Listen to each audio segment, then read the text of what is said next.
కొరకు, ప్రతి సమస్య కొరకు కోర్టు వరకు వెళ్ళి పరిష్కరించి మాట్లాడేటువంటి గొప్ప నాయకులు క్రైస్తవ నాయకులు ఈరోజు మనకు ఎవరున్నారు అంటే ఒక కేఏ పాల్ గారే ఉన్నారు. దయచేసి ఈ విషయాన్ని జ్ఞాపకం ఉంచుకోండి.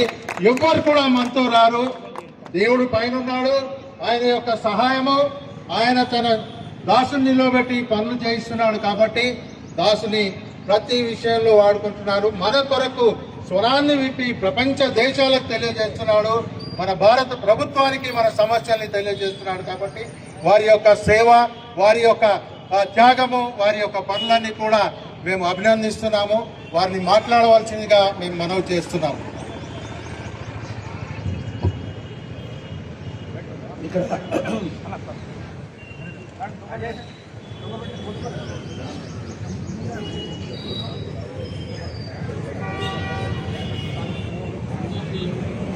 ఇక్కడ కూడి ఉన్న దైవజనులకు,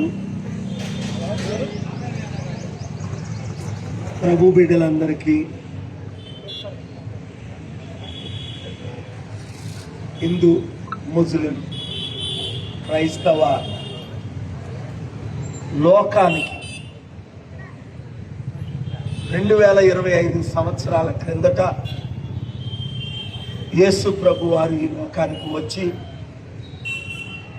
నా కొరకు, మీ కొరకు, మనందరి కొరకు దాదాపు 200 దేశాల్లో ఉన్న 850 కోట్ల ప్రజల కొరకు యేసు ప్రభు క్రైస్తవులు కాకపోయినప్పటికీ, హిందువులు కాకపోయినప్పటికీ, ముస్లింలు కాకపోయినప్పటికీ దేవుడే మానవుడిగా ప్రజలందరినీ, మనలందరినీ రక్షించడానికి ఈ లోకానికి వచ్చి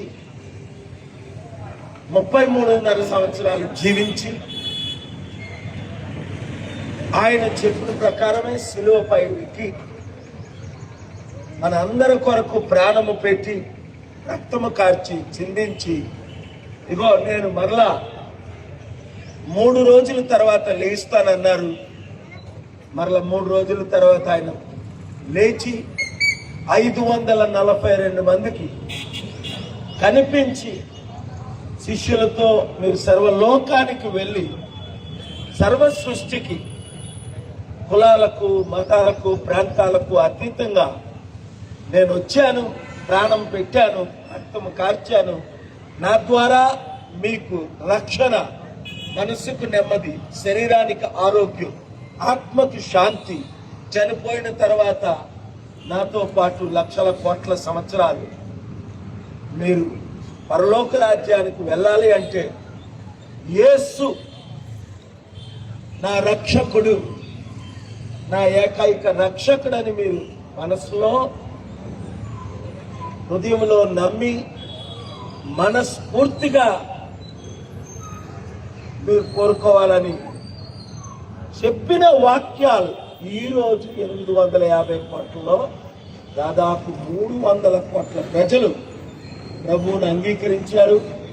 ఇంకా అంగీకరించిన వారు అపార్థం చేసుకోకుండా, మతంలో కలమని నేను చెప్పట్లేదు, ఏ మతం కూడా స్వర్గానికి తీసుకెళ్దు. మతాలు మనల్ని విభజిస్తాయి. కొంతమంది మత నాయకులు ఈరోజు చిచ్చులు పెడుతున్నారు. కొంతమంది మత నాయకులైతే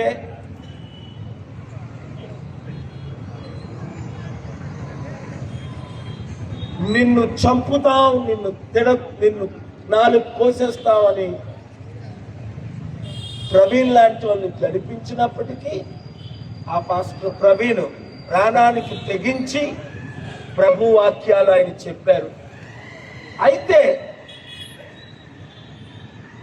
ఎవరిని దూషించకుండా అపోస్తలుడైన పౌలు అంటాడు, వారిని మీరు దూషించకండి, వారి దేవతలను దూషించకండి, వారి గుడులను మీరు దోచుకోకండి, అందరూ శాంతిగా ఉండండి.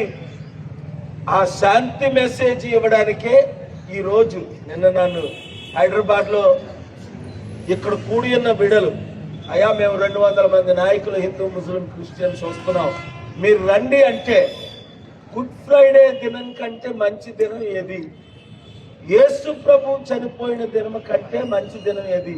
శాంతి కొరకు యేసు ప్రభు ఏమన్నారు? I give my peace unto you అని ప్రభు చెప్పారు. అలాగే ఇక్కడ ఎంత శాంతిగా ఈ మీటింగ్ జరుగుతుంది చూడండి. నా హిందూ మిత్రులందరికీ,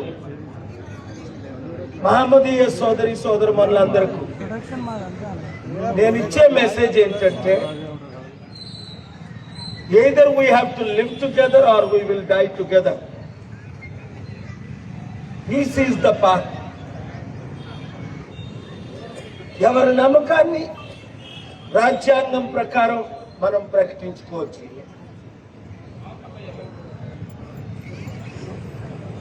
అనేకులకు రాజకీయ పార్టీలు ఎలాగున్నాయో, మతాలు ఎలాగున్నాయో, నమ్మకాలు అలాగే ఉన్నాయి. మన దేశ కాన్స్టిట్యూషన్ ప్రకారం